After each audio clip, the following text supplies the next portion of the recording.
He's enraged. Oh my God! Oh no! Oh! Hey guys, we're here back. We got to talk about this recent episode of Friday Night SmackDown. What is happening here and how we going to sell for Clash in Paris later this month of August. Let's tune in more to the red carpet ring.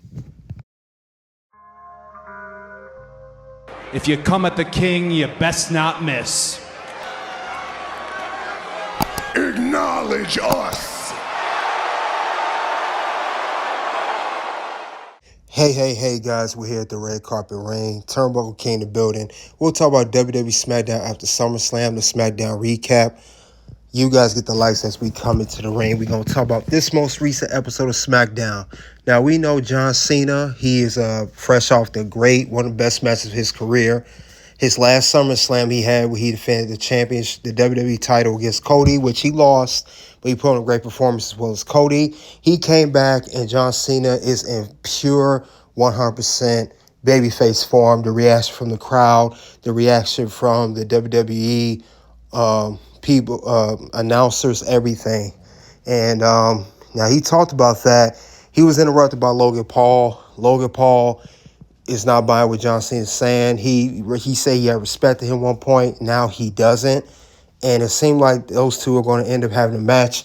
As many have speculated, it was going to happen at some point sooner or later. And we know that while Logan was talking to Cena, Drew McIntyre came from behind, attacked John Cena. That Cody Rhodes music hit. Then he came down for the save. Long story short, the main event of the night is going to be Cody Rhodes and John Cena teaming up in a tag team match against Logan Paul and Drew McIntyre. Also, we had other stuff going on SmackDown. We'll get back to John Cena later. We also talked about how Charlotte Flair and Alexa Bliss, how, they're the brand new women's tag team champions.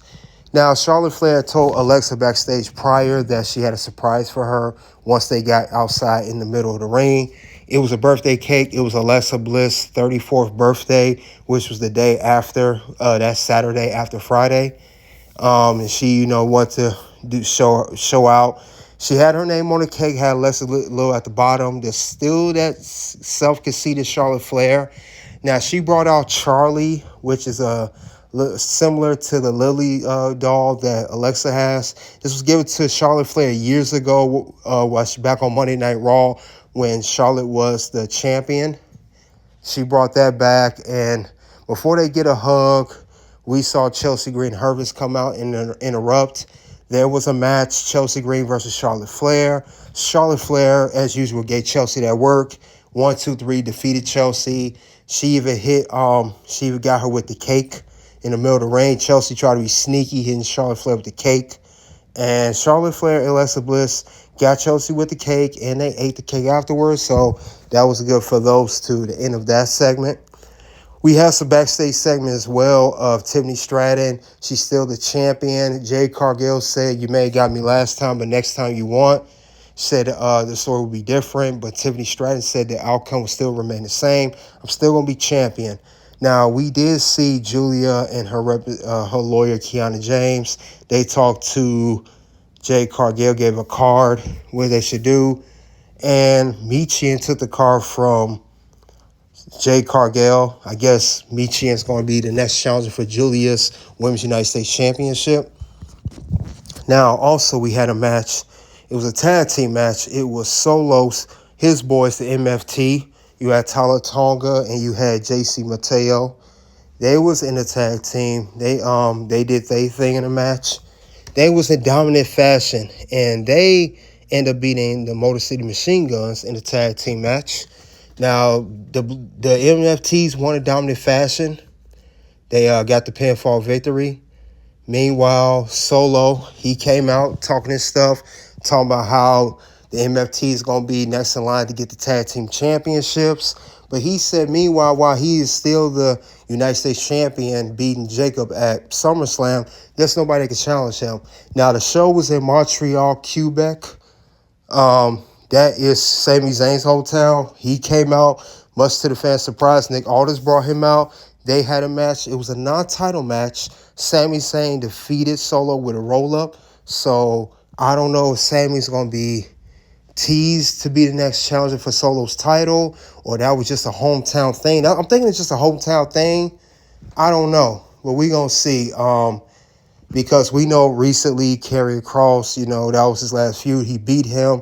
Karrion Kross is no longer he's no longer a part of the WWE roster. That's been buzzing around. Another story for another channel. Check that out, Toxic Reign, by the way. Meanwhile, after all of that, John Cena was shown backstage. He was with R-Truth, and R-Truth said he's glad to have his hero back. They hugged it out. They had the main event. John Cena and WWE Champ Cody Rhodes versus Drew and Logan. Both teams did well. Logan and Drew, they dominated just like they did at SummerSlam. They are a very good team, I might add. Just got to add that in there. Those two work well together.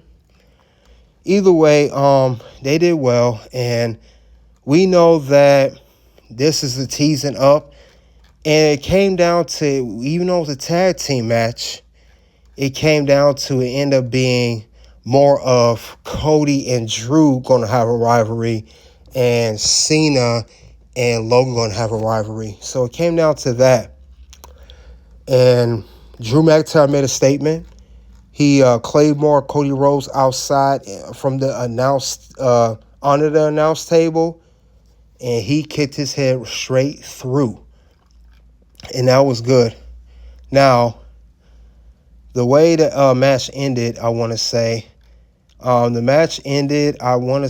way the match ended, it was, like I said, it was mainly a main event to set up Cody Rhodes and Drew McIntyre feud, and Cena and Logan feud, which would be a Clash in Paris. They're going to have a one-on-one match, John Cena versus Logan Paul. But Drew kicking the Claymore through the announce table, it was a great spot. And I want to say this was very good for what these men have done. I don't even know how the match finished. I believe it was Cena and Cody may have won, if I remember. But either way, it was good, solid SmackDown. A lot of stuff happening. We saw later The Miz came back with Carmelo Hayes. Carmelo Hayes saying, "What are you doing here? I ain't seen you in 2 months." Miz had took some time off, was on vacation. Melo said he wants to go for the U.S. title, but he wanted to do it on his own. And The Miz has said he talked to Nick Aldis already for a tag team match. And he wants himself and Melo to go for the tag team belts, which Miz did not do. Check out for those two to end that alliance very soon. Thank goodness. Thank goodness for that. So that's one thing that also happened on SmackDown. Little small stuff like that. Wyatt Six, the brand new tag team champions, cut a little promo. They're going to keep doing anything as tag team champions. Candice LeRae, DIY, and Street Profits at B-Fat was backstage. Candice did that crazy spot at SummerSlam, talk about her bruise, and I think Montez Ford called Johnny Gargano Husband of the Year, being sarcastic. But other than that, though, that was just all the main stuff that happened on Friday Night SmackDown. It was a lot of stuff going on. We are set for Clash of Paris. Clash of Paris will be August 31st, Sunday. It's going to be the last PLE, I want to say, before Crown Jewel in August. Because September, we really don't get that many PLEs for WWE. But other than that, though, we got to soon get into the key highlights of the show. We're going to get into that, the key moments. How we going to set that up, what happened on the show, because it is a lot of stuff that's been going on. A lot of stuff that's going to be setting up for later on.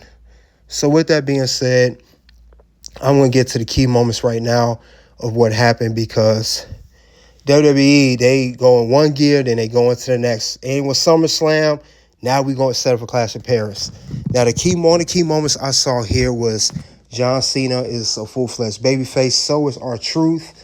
I don't get the whole R-Truth cutting his hair and everything, but I get it. It was a story, and he's not released. Was never released. It's just a story.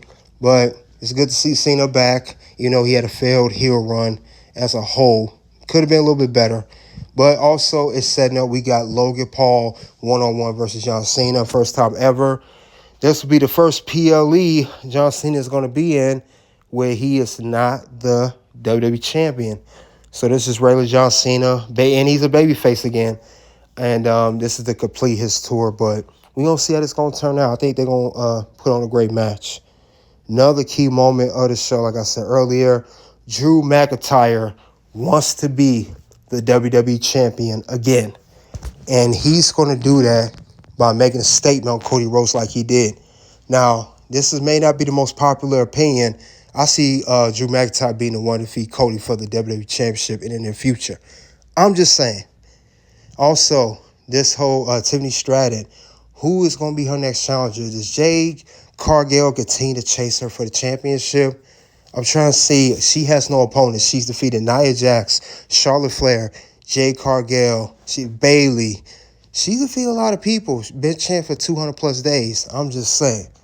Speaking of Jade Cargill, does she keep chasing the WWE Women's Championship, or does she eventually go after another title? Maybe she could go chase the Women's United States Championship. Maybe that'd be the next thing for her. We have to see what happens. Also, Alexa Bliss and Charlotte Flair. Even though they are the WWE Women's Tag Team Champions, I smell a turn on this one. Either Charlotte Flair turns on Alexa or Alexa turns on Charlotte Flair. And if I had to pick which scenario is going to happen, I say Alexa turns on Charlotte at some given point. We just don't know when.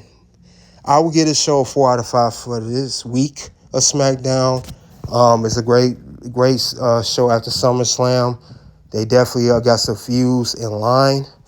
Definitely some stuff going on. But other than that, though, that's all I have for this week's SmackDown. For WWE SmackDown after SummerSlam, we are going over the recap for this most recent SummerSlam.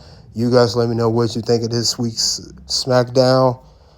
Soon to views will pop up. Click up the link to the video. Until then, guys, you already know what it is. It's OUT.